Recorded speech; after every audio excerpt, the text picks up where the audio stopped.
Could Spotify pull all of the royalties to 80% of all of the artists who have music on Spotify? Ouch. So here's a stat. Did you know that 80% of all artists who have their music uploaded to Spotify have less than 50 monthly listeners? That is over 6 million artists with less than 50 monthly listeners. Now, this poses a huge problem to the major labels. Now, bear with me because I know what you're thinking. You're thinking, how come 6 million artists with less than 50 monthly listeners are posing a threat to the biggest labels on earth? Well, it all starts with the songwriting royalty debacle.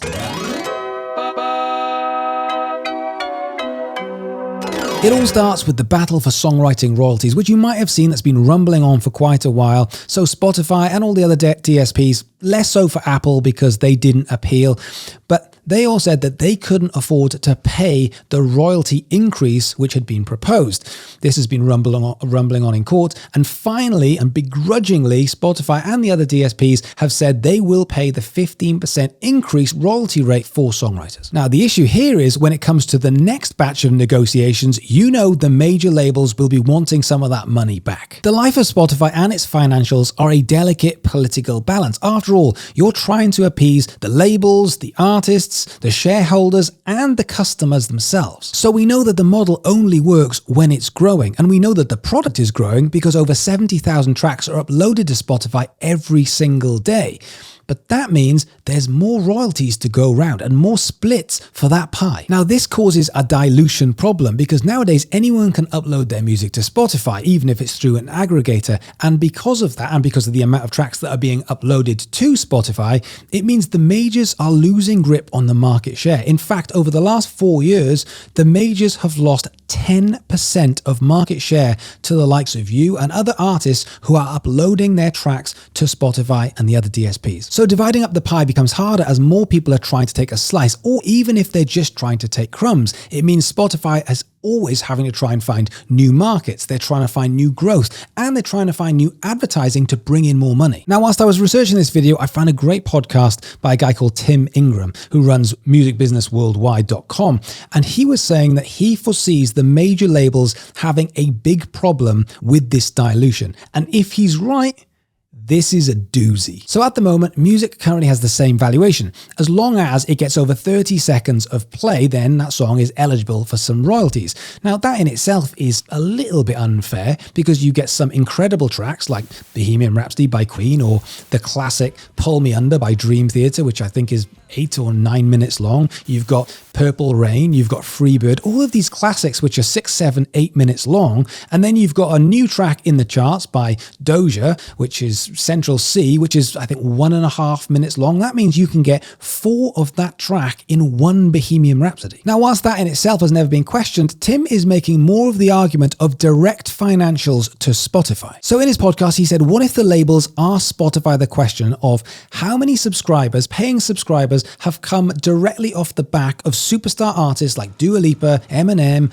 Bad Bunny, Drake, Ed Sheeran, etc. Because those artists are a bigger acquisitional tool, meaning they can bring more people in to pay for Spotify, he was saying there's a chance that the labels will say they should be worth more money and they should get a higher premium of that royalty rate. Now, this would mean redefining the value of music. Now, I can see where he's coming from. He's not saying this is right. He's saying he can see this is what the labels could say in order to try and bring in a bigger slice of the pie. The argument is over important and direct income to Spotify rather than plays.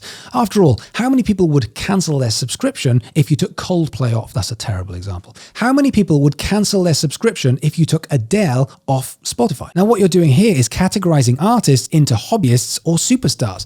The problem is, it isn't as simple as that because Spotify has everything in between. In 2018, YouTube changed its monetary policy to stop smaller creators making money off the bat. And what they said is, if you want to make money through YouTube, then you have to have 1,000 subscribers and you have to get 4,000 hours of watch time within the last 12 months. months. Now, what this did is categorize people into hobbyists and professionals. You can't earn money unless you've hit this barrier.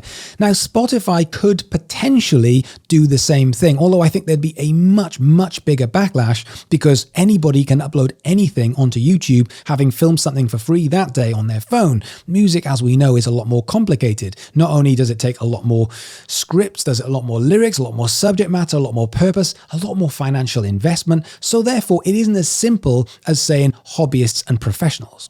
Guys, quick interruption. You're clearly releasing music and serious about getting results. So have you checked out DK Music Business Academy? It's got over 50 hours worth of courses, including the Roadmap to 1 Million Streams course. On top of that, you've got live sessions with me every single week and a community of like-minded musicians from all over the world. And as well as that, there's even my playlisting tool, Sonar, where you can get in touch with playlist curators when you're releasing music. What have you got to lose? 7-day free trial, links in the description. Let's crack on with the video. Now, when it comes to renegotiations, we know that the major labels might not be going after a couple of percentage points for songwriters, but they will want the biggest slice of the pie, even if it means the sacrificing of artists like yourself. Now, we don't know if this is going to happen, but I think Tim raises a very good point of something that could potentially be in the pipeline. So if this does happen, what can you do about this? Well, the first thing is, don't be in the bottom 80%.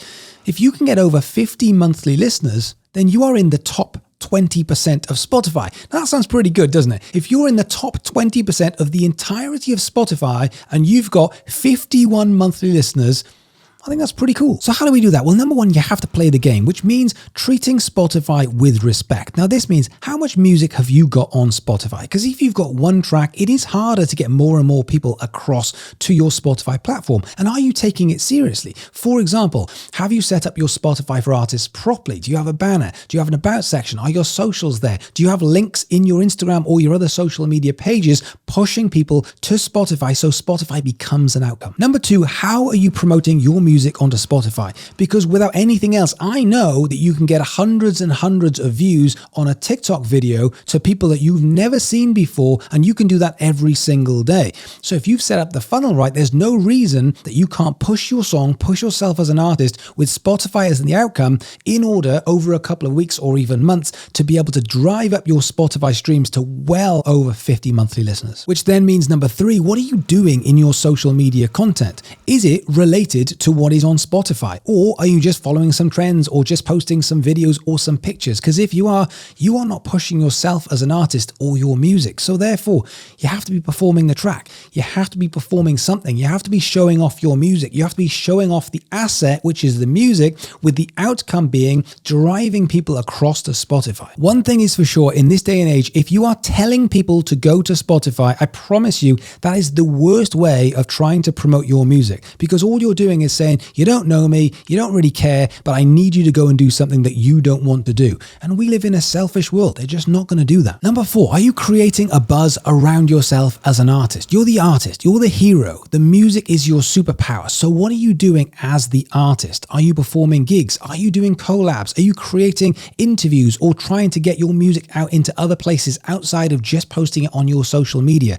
This is about creating a buzz around you using the music. Because if you're using Spotify as a library to say, here's my music, if you need it, it will be over there, people won't know, or they will and they'll forget, or they won't be bothered and they won't be reminded. It's the difference between a DVD and Netflix. A DVD is, I'll just put that there, and if you fancy watching that film, you know where it is. When do you watch it? You just don't. Whereas Netflix says, here's a reminder, here's something else, here's something new, here's something exciting. And what does that mean? It means you can watch something on Netflix. And number five, what have you learned from releasing your music and pushing your music on socials? Why do you think you have under 50 monthly listeners? And do you think that you could get a few hundred more if you put in the right time and effort? Spotify is a media platform for audio. Your job is to drive numbers, drive the traffic to Spotify. But the way you have to do that is having the right strategy when it comes to your socials, when it comes to you, the artist, when it comes to your setup, when it comes to your links, when it comes to your promo, when it comes to how you push yourself as an artist and the music. If you can start to do these things, there's absolutely no reason why you can't be in the top 20% of every single artist on Spotify. So I don't know if this is going to happen, but it's happened on YouTube, so why couldn't it happen on Spotify? And if it does, it will mean that you will have to fight harder for more royalties. So let's hope that doesn't happen. Anyway, thank you so much for watching, and I'll catch you guys soon.